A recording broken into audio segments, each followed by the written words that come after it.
Hello friends, नमस्कार। सृजन online classes में आपका स्वागत है। आज मैंने 30 क्वेश्चन बनाए हैं और ये मेरा बाल विकास का दूसरा लेक्चर है, जिसमें हमने पिछली परीक्षाओं में जो अधिकांश क्वेश्चन रिपीट होते हैं उन क्वेश्चनों को मैंने इसमें सम्मिलित किया है और ये आने वाले एग्जाम में सुपर टेट, यूपी टेट में सभी में बार बार आने वाले क्वेश्चंस हैं। तो हम शुरू करते हैं। क्वेश्चन नंबर 1, वंशानुगत सिद्धांत के जनक कौन थे? तो ग्रेगर जॉन मेंडल को वंशानुगत सिद्धांत का जनक माना गया है। नेक्स्ट क्वेश्चन है आपका 2, कौन सी क्षमता या गुण वंशानुक्रम जनित है? तो बुद्धि। वैसे विद्वानों ने बुद्धि को वंशानुक्रम गुण मान लिया है, वैसे व्यवहार में ऐसा नहीं होता है।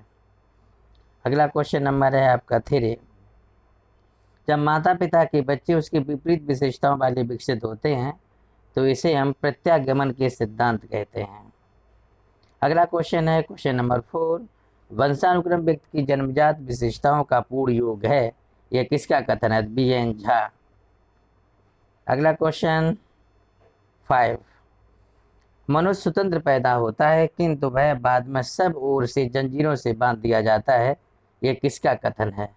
ये प्रसिद्ध विचारक थे, रूसों का ये कथन है कि जो मनुष्य है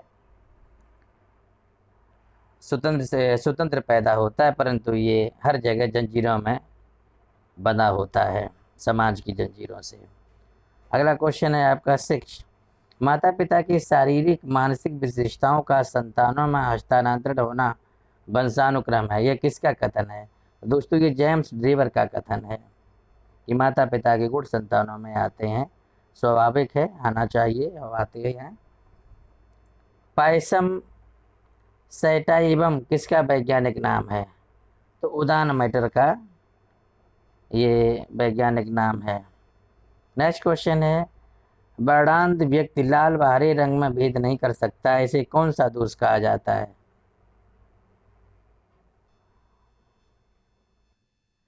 तो इसका आंसर है आपका प्रोटीन दोष।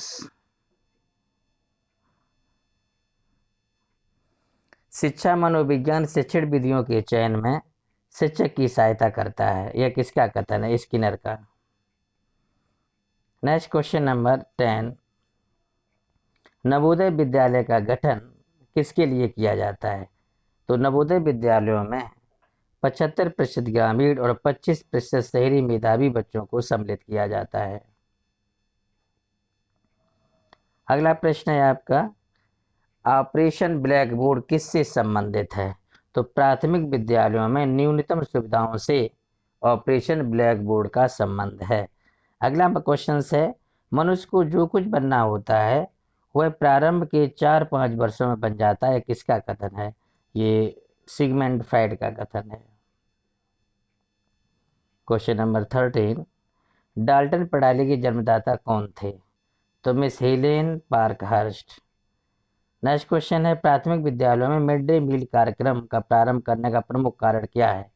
तो नामांकन संख्या बढ़ाने के लिए भारत सरकार ने मिड डे मील योजना सरकारी स्कूलों में शुरू की है।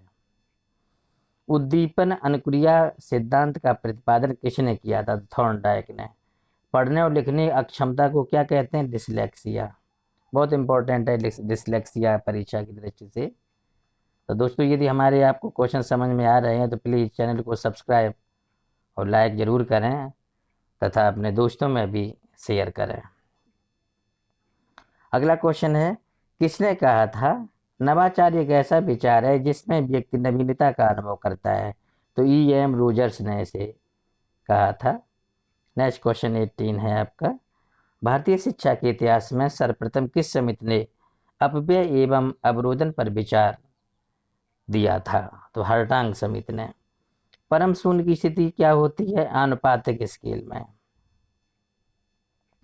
नेक्स्ट क्वेश्चन नंबर है आपका 20, पाठ प्रस्तावना कौशल का मुख्य संगठक क्या है? पूर्व ज्ञान। NCERT द्वारा राष्ट्रीय पाठचर्या की रूपरेखा प्रस्तुत की गई है 2005 में। क्वेश्चन नंबर 22 है, शैक्षिक प्रशासन उपयुक्त विद्यार्थियों को उपयुक्त शिक्षकों द्वारा समुचित शिक्षा प्राप्त करने योग्य बनाता है, जिससे वे उपलब्ध अधिक साधनों का उपयोग करके अपने प्रशिक्षण से सर्वोत्तम को प्राप्त करने में प्रसिद्ध परिभाषा है वेलफेयर ग्राहम द्वारा दी गई थी। नेक्स्ट क्वेश्चन है आपका 23। भारतीय पुनर्वास परिषद की स्थापना किस उद्देश्य के लिए की गई थी? तो ये दिव्यांग जन की शिक्षा के लिए। मार्गरेट मीड के अनुसार वैयक्तिक भिन्नताओं के लिए सर्वाधिक महत्वपूर्ण कारक क्या है? तो सांस्कृतिक सर्वाधिक महत्वपूर्ण कारण होता है। नेक्स्ट क्वेश्चन है आपकी ब्रेल लिपि के जनक कौन थे? तो जो लुई ब्रेल जो है ब्रेल लिपि के जनक थे। प्राचीन अनुबंधन का सिद्धांत किसने दिया था? पावलोव ने दिया था। नेक्स्ट क्वेश्चन 27 है आपका हेरेडिटरी जीनियस नामक पुस्तक किसके द्वारा लिखी गई है? गाल्टन के द्वारा। और 28 क्वेश्चन है आपका कौन सा कारक बालक के विकास को प्रभावित करता है? तो अंतःस्रावी ग्रंथियां, पौष्टिक भोजन, रोग तथा चोट, ये सभी बालक के विकास को प्रभावित करते हैं। नेक्स्ट क्वेश्चन है 29। बुद्धि के कारक सिद्धांत के प्रतिपादक कौन थे? तो बिनेट, टर्मन और स्टर्न ने बुद्धि के कारक सिद्धांत का प्रतिपादन किया था।